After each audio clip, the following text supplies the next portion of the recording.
اللہ کو بتایا کریں، اپنے دل کی کیفیت اسے بتایا کریں کہ آپ کیا محسوس کر رہے ہیں، کتنی تکلیف میں ہیں۔ آپ یقین کریں وہ بہت پیار سے سنے گا۔ اس کے سامنے رو لینے سے ہی آپ کے دل میں سکون اترے گا۔ بے شک وہ دلوں کا ہمراز ہے۔ جب تمہارا نفس اور شیطان تمہیں وسوسے دلوائے کہ تمہارے دعاؤں کا کوئی فائدہ نہیں ہونے والا، تو خود ہی سے وہی کہو جو حضرت ابراہیم علیہ السلام نے کہا تھا کہ میں صرف اپنے پروردگار کو پکارتا رہوں گا، مجھے یقین ہے کہ میں اپنے پروردگار سے مانگ کر کبھی محروم نہ رہوں گا۔ بے شک وہ مستقبل جس کے لیے آپ پریشان ہوتے ہیں، ہو سکتا ہے اس میں آپ ہو ہی نہیں۔ آخرت کی فکر کریں، کیونکہ روز حساب میں آپ یقینی طور پر ہوں گے۔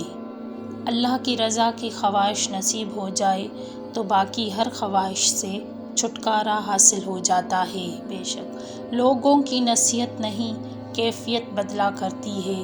نصیحت زبان سے کی جاتی ہے اور کیفیت عمل سے دی جاتی ہے۔ لوگوں کو اپنے عمل سے تبلیغ کریں۔ کبھی رب سے رب کو بھی مانگا کریں، کیونکہ وہ مل گیا تو کچھ اور مانگنے کی حاجت نہیں رہے گی۔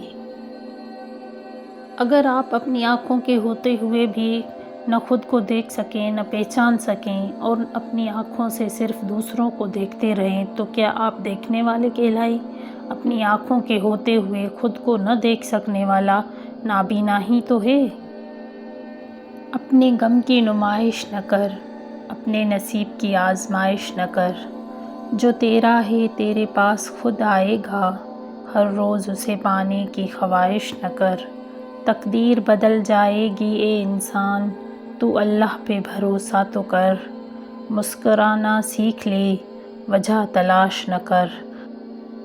دعاؤں پہ کبھی شک نہ کرنا، کیونکہ اللہ قادر ہے نصیب بدلنے پر، ناممکن کو ممکن کر دینے پر، بند راہوں کو کھول دینے پر۔ پریشان نہ ہو، بس اس یقین کے ساتھ دعا کرتے رہو کہ اللہ ہر چیز پر قادر ہے۔